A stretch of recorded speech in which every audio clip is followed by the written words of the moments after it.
Exodus chapter 2. The birth of Moses.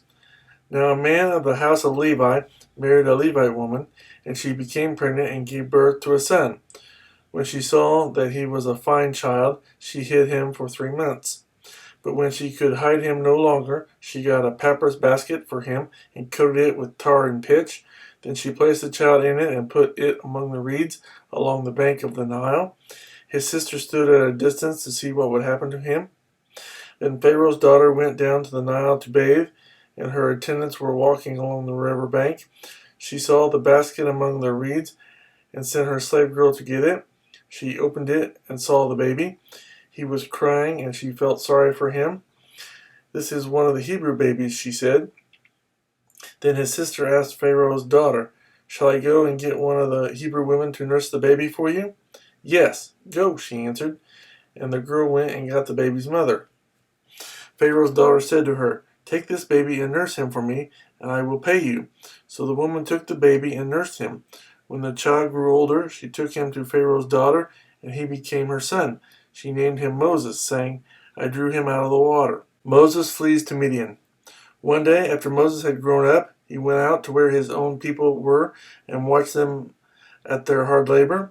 He saw an Egyptian beating a Hebrew, one of his own people. Glancing this way and that, and seeing no one, he killed the Egyptian and hid him in the sand. The next day he went out and saw two Hebrews fighting. He asked the one in the wrong, "Why are you hitting your fellow Hebrew?" The man said, "Who made you ruler and judge over us?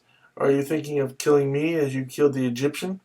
Then Moses was afraid and thought, "What I did must have become known." When Pharaoh heard of this, he tried to kill Moses, but Moses fled from Pharaoh and went to live in Midian, where he sat down by a well. Now a priest of Midian had 7 daughters, and they came to draw water and fill the troughs to water their father's flock. Some shepherds came along and drove them away, but Moses got up and came to their rescue and watered their flock. When the girls returned to Reuel, their father, he asked them, "Why have you returned so early today?" They answered, "An Egyptian rescued us from the shepherds. He even drew water for us and watered the flock." "And where is he?" he asked his daughters. "Why did you leave him? Invite him to have something to eat." Moses agreed to stay with the man, who gave his daughter Zipporah to Moses in marriage. Zipporah gave birth to a son, and Moses named him Gershom, saying, "I have become an alien in a foreign land." During that long period, the king of Egypt died. The Israelites groaned in their slavery and cried out, and their cry for help because of their slavery went up to God.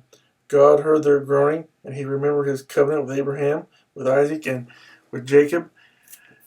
So God looked on the Israelites and was concerned about them.